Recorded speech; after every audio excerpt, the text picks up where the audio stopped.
My name is Mohammad Aman Shakib, student of Muhammad Ali Jinnah University, BSSC Department, first semester. So today I am conducting an interview for my final project, Function English. So hi Mr. Shamir, hopefully you know the motive of today's interview. Yes, I do. So my first question is, why did you choose this field? I chose this field because I was inspired by my uncle. His name is Dr. Ahmed Nazir. You can search him up on Google Scholar as well. He has written many papers. And my father also owns a business in the hosting domain. So these are my two inspirations for the field. One is purely for academics and research, and one is purely for business. So when you choose this field, what was the work of software engineer or computer science fields? It wasn't that much of a scope to be in. अगर उसको उस तरह से कहें कि जितनी तनख्वाह भी मिल रही है वो तनख्वाह पहले नहीं थी. पहले जैसे right now everyone has this minimum budget to provide 50,000 for any new developer, fresh developer. But that's not the case right now. The minimum wage is just because of the economy. The minimum wage has become 100,000 for a fresh developer. But that does not mean that you're a fresh developer and you're going to get a job. The value अभी भी है, ठीक है. चीजें सीखने के basis पे वो लाख रुपए देते हैं. पहले 50,000 था और कुछ कंपनीज हैं जो कि ज़्यादा वैल्यू देती तो ज़्यादा बनता. तो पुराने पिछले सालों के निस्बत अब जाके बढ़ी है. लेकिन जो मिनिमम वेज वाली चीज़ है वो इकोनॉमी के हिसाब से कंपनी टू कंपनी डिफर करती है. तो इस हिसाब से बढ़त नहीं समझना, बिल्कुल भी नहीं समझना इस हिसाब से बढ़, क्योंकि मिनिमम वेज जो है आगे जाके बढ़ जाती है very. So, what challenges did you face in your starting time? I mean, when you start university or learning those things, and what is the internal salary when you start? Okay मैंने जब start किया था 2019 में start किया था, तब मेरी कोई यूनिवर्सिटी नहीं थी. तब मैं साथ साथ ए लेवल दे रहा था और साथ ही फिर जब मैंने ए लेवल्स में जून का सेशन मेरा आ रहा था 2019 के अंदर, तो नहीं सॉरी 2020 के अंदर मैं जून का सेशन था ए लेवल का. कोविड आ गया था तब, तो अक्टूबर नवंबर सेशन में शिफ्ट हो गया मेरा. और उस दौरान मेरा पहला साल तक काम करता था. तो स्टार्टिंग मुझे रखा गया था 5,000 और मुझे कोई इससे मसला नहीं था क्योंकि बाइक का आना जाना हो रहा था. और तब अगर खाना पीना थोड़ा बहुत करना होता था तो तब इतनी चीज़ें महंगी नहीं थी. 2019 को देखें तो मेरे घर से ये ऑफिस जो है तब लगता था 50 रुपये, ठीक है. अब मेरे घर से ये ऑफिस अगर मैं बाइक कराऊँ तो 120 रुपये लगता है. तो इतना ज़्यादा मुझे उठाना, एक तो ये चैलेंज हो गया जो जमा पूंजी खर्चे अखराजात वगैरह करना हो, तो अब जाके चैलेंज बना है कि मेनटेन करना उसको. लेकिन लर्निंग के एस्पेक्ट पे आते हैं तो वहाँ पे मुझे टाइम मैनेज करना पड़ा. ए लेवल्स के दौरान भी मैंने अपना काम किया हुआ था और फिर जब यूनिवर्सिटी जब मैंने शुरू की 2022 में, अभी भी मैं 4th सेमेस्टर के अंदर हूँ और अभी भी टाइम मैनेजमेंट में काफ़ी मसला आता है क्योंकि मैंने इस जॉब को टॉप प्रायोरिटी रखा. जब एक ऐसे मकाम पे आप पहुँच जाते हैं ना, अगर आपने यूनिवर्सिटी किया है तो और आप घर के फर्द भी बन जाते हैं, तो वहाँ पे आपका टाइम मैनेज करना काफ़ी मुश्किल हो जाता है और आपको काफ़ी दोस्त बनाने पड़ते हैं ताकि आपके असाइनमेंट एटलीस्ट कवर हो जाए, सारे टाइम पे हो जाए या प्रोजेक्ट एटलीस्ट हो जाए. तो सबसे बड़ी यही चीज़ है कि एक यूनिवर्सिटी के लिए टाइम अलग से निकालना, वो एक बहुत बड़ी चीज़ है. So, what was the high demand when you start software engineering or computer science projects वगैरह?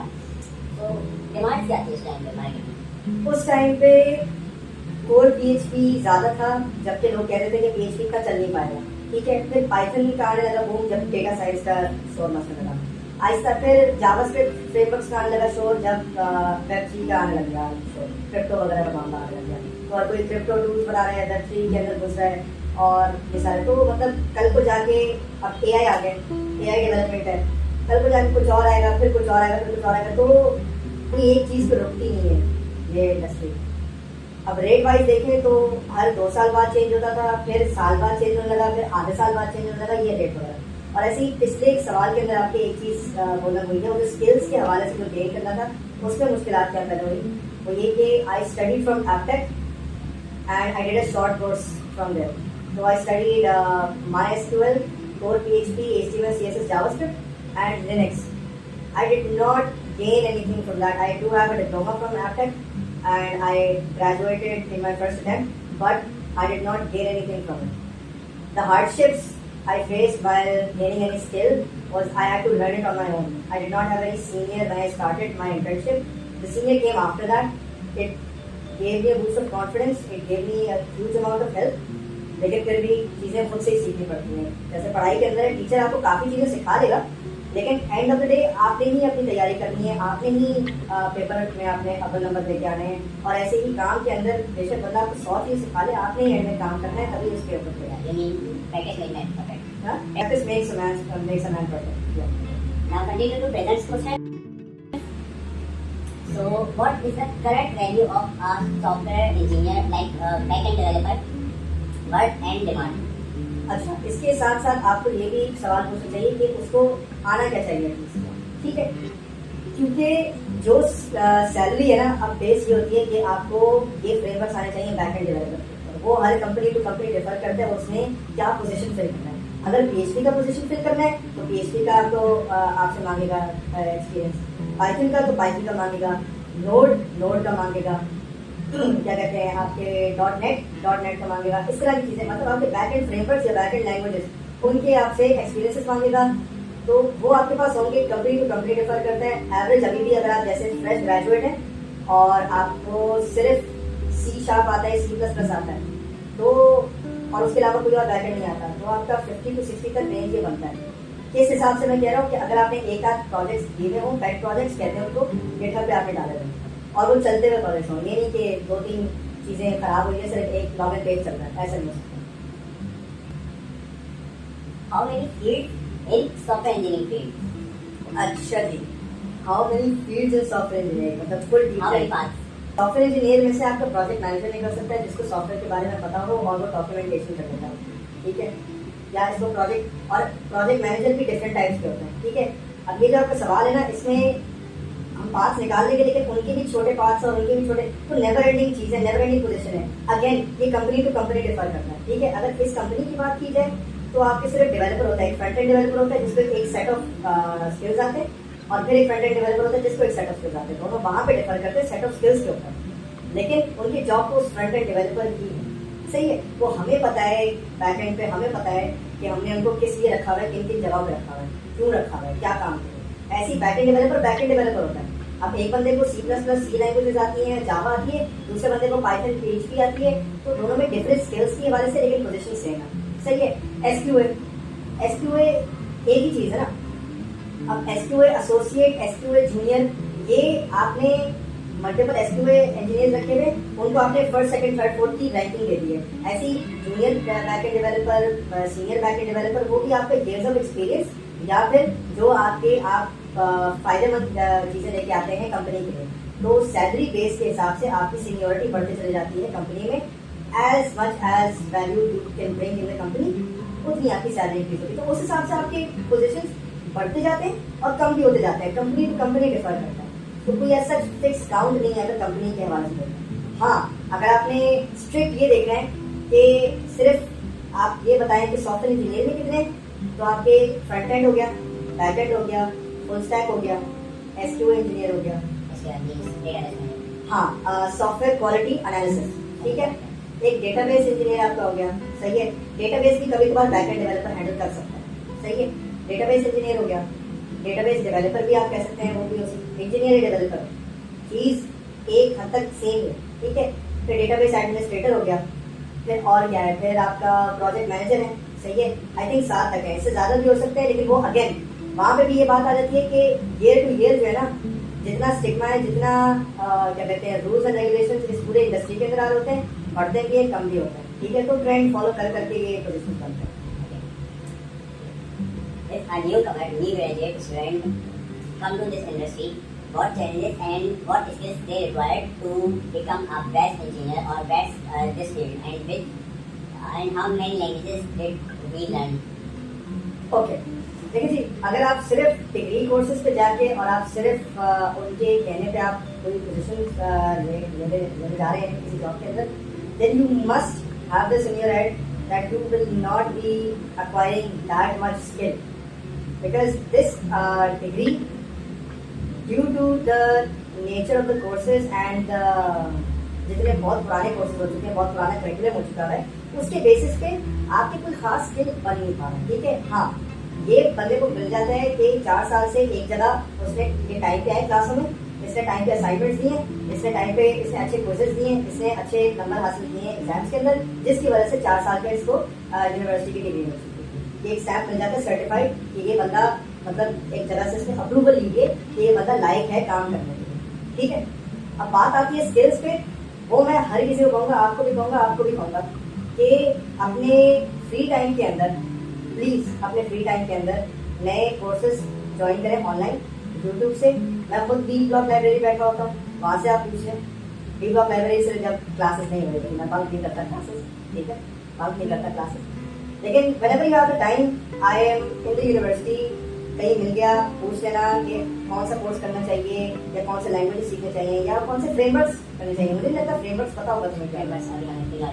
हाँ, फ्रेमवर्क्स क्या होते हैं? Basically set of rules and etiquettes होते हैं हर प्रोग्रामिंग लैंग्वेज के। तो .NET फ्रेमवर्क है, ASP.NET ये भी फ्रेमवर्क है, Laravel फ्रेमवर्क है, कोड इग्नाइटर फ्रेमवर्क है, और फिर क्या है आपका Django आपका फ्रेमवर्क है, और React आपका फ्रेमवर्क है, Vue.js, बहुत बड़ी बड़ी दुनिया है।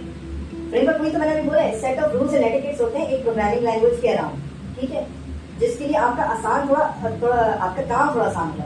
सही है, अगर आप कोड लैंग्वेज में जाएंगे ना तो आपको बनाने पड़ेंगे कुछ सेट ऑफ रूल्स एटिकेट्स वगैरह ताकि वो एक नीट टाइडी वे में चल जाए। फ्रेमवर्क क्या होता है? बनी बनाई चीजें होती है, एग्जांपल्स होते हैं, आपने उसको स्केल करना होता है। यहाँ पे स्केल इस कॉन्टेक्स्ट में ये है कि आपको एक एग्जांपल दिए, आपने उसका हिस्सा लिया, ठीक है, और उसको आपने ग्रो किया अपने मुताबिक। सही है, फिर वहां से हिस्सा लिया, ग्रो किया, ये वाला कंपोनेंट और ये वाला कंपोनेंट आपस में लिंकिंग हो गई है। ये स्केलिंग आपकी होती है, एक प्रोजेक्ट की स्केलिंग होती है या फिर अपने आप की स्केलिंग होती है। आप अपने लर्निंग एबिलिटीज आप बनाएंगे। ठीक है, लाइब्रेरी में काफी बुक्स हैं, जावा के ऊपर बुक्स हैं, C# के ऊपर बुक्स हैं, C++ के अंदर बुक्स हैं। आई नो पुरानी है लेकिन कहीं से तो स्टार्ट करो। ठीक है, ये लाजमी है, ये अब सिर्फ डिग्री से काम नहीं चल सकता। मुझे चाहिए लोग जो स्किल्स उनके पास हो। मैं सिर्फ डिग्री के बेसिस पे मैं क्या करूँगा कि उसने DSA में बहुत अच्छा स्कोर कर दिया, CP में बहुत अच्छा स्कोर कर दिया, मुझे क्या पता वो टीचर कौन सा होगा, उसने टीचर ने थोड़ा सा हल्का हाथ रख दिया होगा आप लोगों के लिए, है ना, कोई डिसरिस्पेक्ट नहीं है टीचर्स के लिए। सही है, वो मेरा अपना भी एक्सपीरियंस है कि कुछ टीचर ऐसे हो जाते हैं जो बस पास कर लेते हैं बच्चों को। ठीक है, लेकिन काफी ऐसे टीचर्स हैं माजू के अंदर, काफी ऐसे टीचर्स हैं माजू के अंदर, खास तौर पे जी जी फैसल दोस्त, वो मैं खुद उनका शागिर्द हूँ, वो काफी मैं हाई रिगार्ड में उनको रखता हूँ। खास तौर पे वो एक अच्छे मैयार में रखते हैं, अच्छे मतलब किरदार वगैरह, वो अच्छे नंबर देते हैं सिर्फ इस बेसिस पे कि बच्चे को नॉलेज है, वो आता है। ठीक है, और खासतौर पे जो आपकी कोर्स इंस्ट्रक्टर है यहाँ पे वो बहुत अच्छी है, वो आपको काफी चीजें सिखाती भी हैं और जो आपने काम किया है तो काम के बेसिस पे मार्क्स देते, तो प्लीज नहीं भूलिएगा ये आप कभी भी। ठीक है ना, मैं भी नहीं भूलूंगा ये कभी। So let's come to research question. So when we complete our degree, so what was the worth in future and what skills we required? I mean AI काफी हद तक कैप्चर कर चुका होगा इन चीज़ों को, जैसे फ्रंट एंड के काम काफी हद तक कैप्चर कर चुका होगा, हम HTML वगैरह जो पढ़ रहे हैं वो सब वो एडवांस लेवल तक पहुंच चुकी होगी। तो आप क्या इसके बारे में कहते हैं? डिग्री कितनी बढ़ती? हाँ, बढ़ क्या होगी और क्या स्किल्स हमें करनी चाहिए जो उस टाइम के उस एरे के हिसाब से हम करके आए। अगर आपने कोई कोर्सेज रिपीट नहीं करने, ठीक है, और मानू से पढ़ते हैं तो ठीक 8 लाख रुपए की डिग्री आपकी बढ़। सही, उसके अलग अगर एस्पेक्ट्स के अंदर जाएं, अगर आप स्किल्स के हवाले से जाएं, आपको बेसिक्स पता चल जाती है। बेसिक्स कैसे कि आपका कोर्स आएगा AI के अंदर, ठीक है ना, नया नया शुरू हुआ है यहाँ पे कोर्स आएगा AI के अंदर, वहाँ पे जाके आप बेसिक्स सीख लेंगे। सही है, ऐसे ही आपका कोर्स नेटवर्किंग के अंदर है, ऐसे ही आपका कोर्स डेटाबेस के अंदर है, ऐसे ही कोर्स DSA CP ये कोर्सेज हैं, आपका ITC है, ठीक है ना। थोड़ी चीजें करके सॉफ्टवेयर इंजीनियरिंग का भी कोर्स आता है, थोड़ी चीजें करके आपको सिखाई भी है। वही बात है, टीचर जो है आपको एक हद तक सिखाता है, आपके ऊपर है कि आपने उसको ब्रॉडन करना है, उस विजन को, उस मकसद को आपने ब्रॉडन करना है। ठीक है, वहाँ पे टीचर की गलती नहीं है कि आप नहीं कर पाए, बाकी टीचर की गलती नहीं है, बिल्कुल भी टीचर की गलती नहीं है कि आप लोग आगे उस पर नहीं कर पाए। टीचर ने जितना सिखाना था उन्होंने सिखा दिया, वो चाहती हैं और सिखा दें, लेकिन यहाँ पे यही मकसद है टीचर का कि आप बड़े हो चुके हैं, आप सबके शनाख्ती कार्ड बन चुके हैं माशाल्लाह से, आप लोगों ने घर के फर्द आपने बनने हैं, तो फिर करो, सारा काम करो, नहीं करोगे तो फिर क्या करना है। क्यों ऑलरेडी, सही है ना। तो इसकी वर्थ जो है आप कहेंगे तो, और सिर्फ डिग्री के बेसिस पे, तो आपकी वर्थ एंट्री लेवल पोजीशन है। स्किल्स आप अपडेट करनी चाहिए हमें। स्किल्स जो आपको आनी चाहिए वो है एटलीस्ट 3 बैकएंड लैंग्वेजेस आपको आनी हो, ठीक है। कोर बेशक हो, फ्रेमवर्क ना भी हो, ठीक है, लेकिन कोर लैंग्वेजेस आपको आनी हो, सही है।